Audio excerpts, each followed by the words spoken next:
So the crap, my friends. Erg and some kind of a book. Questions. Standing on stage, I saw hundreds of unimaginable different creatures.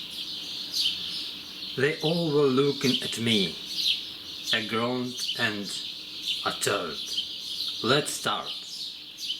My voice redoubled across the heart-street tired hall. Why all the innumerable forms of the creatures cannot fully utilize the energy?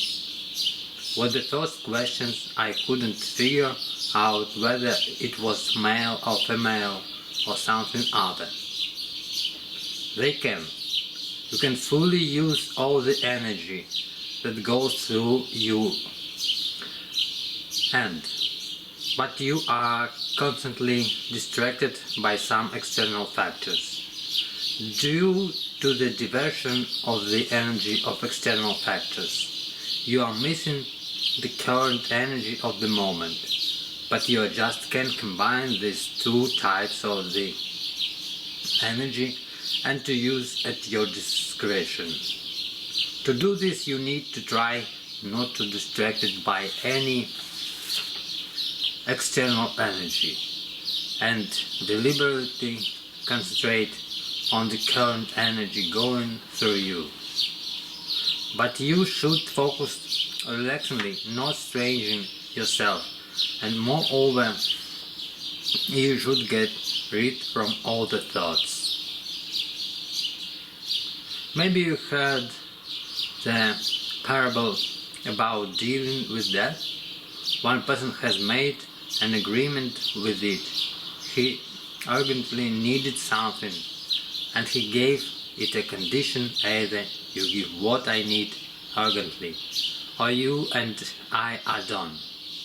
Death, hearing this, immediately complied with the requirements and asked for forgiveness from him like from beloved and dear person. That is the essence of the energy, and it is used management. You are free to create a critical situation at any time when it becomes necessary. Then focus all energy on your desirable result, and all this energy becomes a powerful flow which increases and accelerates the time and matter. What do you think about the band of pink color? That was a very high-pitched voice. Absolutely nothing. It seems to me it's nothing more foolish than I thought. After a moment of silence, the next question aroused. By how many classes the energy is subdivided? Frankly speaking, I find it difficult to answer you. Why should we divide energy into classes? Energy is one. Stop dividing it, and you will know more to be divided and become united one with yourself, the universe. You will find your peace. If you are looking for integrity, don't separate the world and do not classify. The following question was by a low voice with a little dig in it. There are two truths.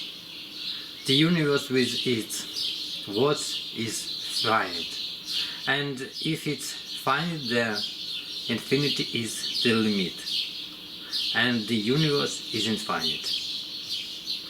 Which of these truths and true? But is the truth true? It's equally possible to prove these two theories about the universe. For each of them, it's possible to make up a proof, not only using the common logic, but also illogical and absurd nonsense, by true indeed. There are many theories. Right now I am finding a solution that would lead to theories you mentioned about the universe of truth. Let's take a straight line and denote it as a time in which the universe exists. It's well known and accepted that any energy movement in time and space are sinusoidal wavy. In terms about the existence of a time scale of the universe can be represented by a sinusoid.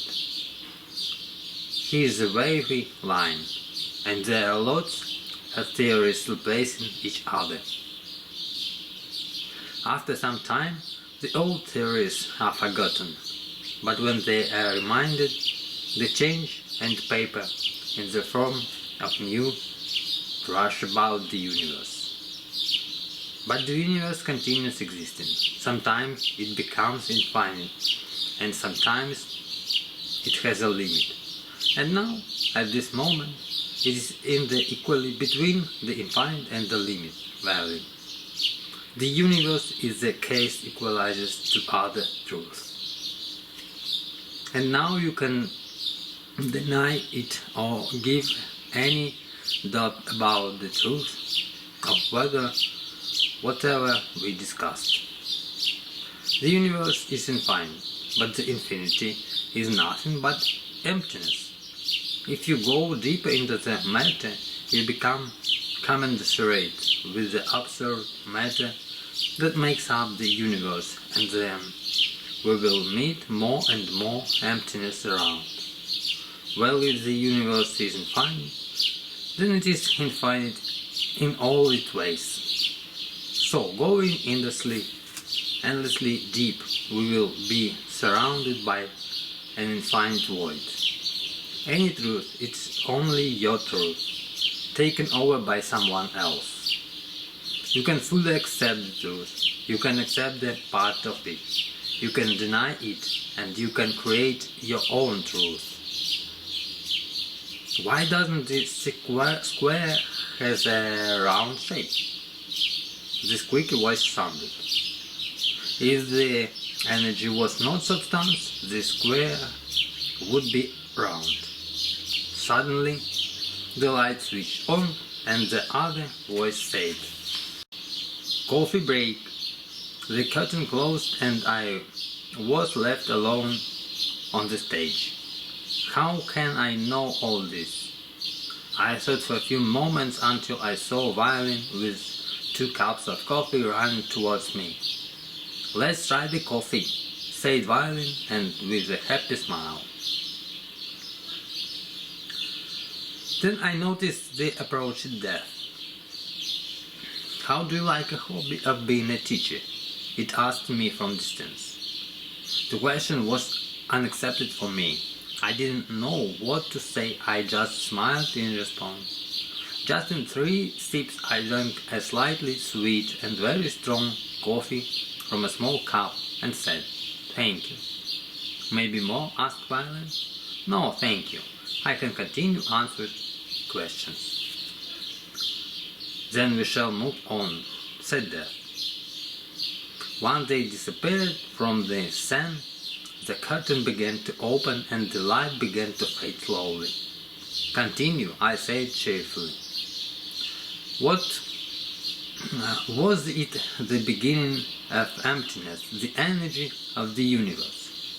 "And there will be end?" I heard a droning voice from the hall. "If you restrict the void, the universe and the energy of the beginning and then the end, they will naturally be there.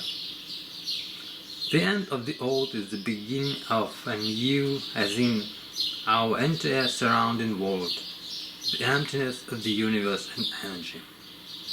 In fact, there is no beginning and no end. The beginning and end. It's just our logical units. They are very good to help us navigate in this world. We use them, and will use. And all these things, the emptiness, the universe, and the energy don't need any logical expression. Therefore, they have no beginning or end. The void, the universe, and the energy just is. As soon as I finished speaking suddenly, all that surrounded me has disappeared, and I found myself in an infinite void.